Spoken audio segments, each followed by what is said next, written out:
नमस्ते। मैं मोहनदास करमचंद गांधी। आप मुझे महात्मा गांधी के नाम से जानते हैं, लेकिन मैं हमेशा से एक साधारण इंसान रहा हूं, जिसने अपने देश और सत्य के लिए जीवन जिया। मेरी कहानी सुनाने का ये अवसर मेरे लिए विशेष है। ये केवल मेरी कहानी नहीं, बल्कि उस भारत की कहानी है जिसके लिए मैंने हर सांस समर्पित की। आइए, मेरे जीवन की इस यात्रा को शुरू से जानते हैं। मेरे बचपन की यादें। मेरा जन्म 2 अक्टूबर 1869 को गुजरात के पोरबंदर में हुआ था। मेरा परिवार वैश्य समुदाय से था और मेरे पिता करमचंद गांधी पोरबंदर के दीवान थे। वे एक सख्त लेकिन ईमानदार इंसान थे। मेरी माँ पुतलीबाई एक धार्मिक और दयालु महिला थीं।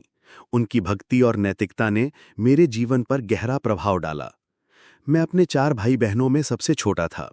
मेरा बचपन साधारण था, लेकिन मेरे मन में सत्य और अहिंसा की नींव बचपन से ही पड़ गई थी। स्कूल में मैं एक औसत छात्र था। मैं शर्मीला था और भीड़ से दूर रहता था। लेकिन एक घटना मुझे हमेशा याद रही। मैंने एक बार गलती की और अपने शिक्षक से सच छिपाने की कोशिश की। बाद में मैंने अपने पिता को सच बताया और उनकी प्रतिक्रिया ने मुझे सिखाया कि सत्य हमेशा जीतता है। ये मेरे जीवन का पहला सबक था, जो बाद में मेरे दर्शन का आधार बना। युवावस्था और विदेश की यात्रा। 18 साल की उम्र में मैं कानून की पढ़ाई के लिए लंदन गया। 1888 में वहां पहुंचकर मैंने न केवल कानून सीखा, बल्कि पश्चिमी संस्कृति को भी समझा। मैंने शाकाहार को अपनाया और भगवद गीता, बाइबिल और अन्य धार्मिक ग्रंथों का अध्ययन किया। इन ग्रंथों ने मेरे विचारों को नई दिशा दी। लंदन में मैंने सादगी और अनुशासन को और गहराई से अपनाया। 1891 में बैरिस्टर बनकर मैं भारत लौटा, लेकिन बॉम्बे में वकालत शुरू करने में मुझे कठिनाई हुई। मेरा शर्मीलापन मेरे रास्ते में आया। फिर 1893 में मुझे दक्षिण अफ्रीका में एक कानूनी मामले के लिए बुलाया गया। वहां की एक घटना ने मेरे जीवन को बदल दिया। मैं प्रथम श्रेणी के रेल डिब्बे में यात्रा कर रहा था, लेकिन मेरे रंग के कारण मुझे ट्रेन से बाहर फेंक दिया गया। उस अपमान ने मेरे भीतर की चिंगारी को जागृत किया। मैंने फैसला किया कि मैं अन्याय के खिलाफ लड़ूंगा, लेकिन सत्य और अहिंसा के मार्ग पर। दक्षिण अफ्रीका में सत्याग्रह का जन्म। दक्षिण अफ्रीका में मैंने भारतीय समुदाय के अधिकारों के लिए संघर्ष किया।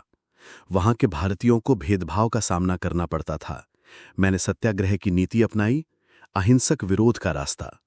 हमने शांतिपूर्ण प्रदर्शन किए, जेल गए और अन्याय के खिलाफ आवाज उठाई। 1906 में ट्रांसवाल सरकार के काले कानून के खिलाफ मैंने पहला सत्याग्रह शुरू किया। ये मेरे जीवन का एक महत्वपूर्ण मोड़ था। मैंने सीखा कि सत्य और प्रेम से किसी भी ताकत को झुकाया जा सकता है। भारत लौटने और स्वतंत्रता संग्राम।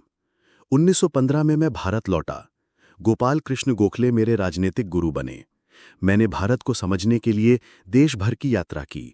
मैंने देखा कि मेरा देश गुलामी की जंजीरों में जकड़ा है और गरीबी और अज्ञानता ने इसे और कमजोर कर दिया है।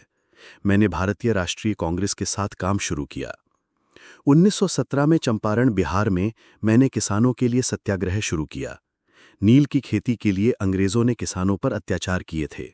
हमने शांतिपूर्ण विरोध किया और आखिरकार सरकार को किसानों की मांगें माननी पड़ी। ये मेरा भारत में पहला सत्याग्रह था। इसके बाद खेड़ा और अहमदाबाद में भी मैंने अन्याय के खिलाफ आवाज उठाई। राष्ट्रीय आंदोलन और नमक सत्याग्रह। 1920 में मैंने असहयोग आंदोलन शुरू किया। मैंने लोगों से अंग्रेजी स्कूलों, अदालतों और विदेशी सामान का बहिष्कार करने को कहा। स्वदेशी मेरे लिए केवल कपड़े का मामला नहीं था, बल्कि आत्मनिर्भरता का प्रतीक था। मैंने चरखे को अपनाया और खादी को बढ़ावा दिया। 1930 में नमक सत्याग्रह मेरे जीवन का एक ऐतिहासिक मड़न था। मैंने डांडी तक 240 मील की यात्रा की और समुद्र के किनारे नमक बनाकर अंग्रेजी कानून को तोड़ा। ये छोटा सा कदम था, लेकिन इसने पूरे देश को एकजुट किया। लाखों लोग सत्याग्रह में शामिल हुए। हम जेल गए, लेकिन हमारा संकल्प नहीं टूटा। भारत छोड़ो आंदोलन और स्वतंत्रता। 1942 में मैंने भारत छोड़ो आंदोलन शुरू किया। मैंने कहा, करो या मरो। ये मेरे जीवन का सबसे बड़ा आह्वान था। देश के कोने कोने से लोग उठ खड़े हुए। अंग्रेजों ने मुझे और कई नेताओं को गिरफ्तार किया, लेकिन स्वतंत्रता की लौ को कोई नहीं बुझा सका। 15 अगस्त 1947 को भारत आजाद हुआ। ये मेरे लिए खुशी का क्षण था, लेकिन दुख भी। देश का बंटवारा और सांप्रदायिक हिंसा ने मेरे दिल को तोड़ दिया। मैंने हिंदू मुस्लिम एकता के लिए उपवास किए, लेकिन हिंसा को पूरी तरह रोकना मेरे लिए संभव नहीं हुआ। मेरे जीवन का दर्शन। मेरा जीवन सत्य, अहिंसा और सादगी के इर्द गिर्द रहा है। मैंने हमेशा माना कि सत्य सबसे बड़ी शक्ति है। मैंने स्वच्छता, शिक्षा और ग्रामीण विकास पर जोर दिया। मेरी आत्मकथा सत्य के साथ मेरे प्रयोग मेरे विचारों का दर्पण है। मैंने कभी सत्ता की लालसा नहीं की। मेरा लक्ष्य था एक ऐसा भारत जहां हर इंसान सम्मान और स्वतंत्रता के साथ जी सके। जीवन के अंतिम दिन। 1948 में मेरी जिंदगी का सबसे दुखद समय आया। 30 जनवरी 1948 को नाथूराम गोडसे ने मेरी हत्या कर दी। उस क्षण मैंने केवल हे राम कहा। मेरा शरीर चला गया, लेकिन मेरे विचार और मेरी आत्मा आज भी जीवित हैं। मेरा संदेश। मेरे प्यारे देशवासियों, मेरे जीवन का एक ही संदेश है, सत्य और अहिंसा के मार्ग पर चलो। एक दूसरे के साथ प्रेम और सम्मान से रहो। भारत को ऐसा बनाओ जहां हर व्यक्ति को बराबरी और आज़ादी मिले। मेरे सपनों का भारत तुम्हारे हाथ में है। इसे संभालो और आगे बढ़ाओ। जय हिंद।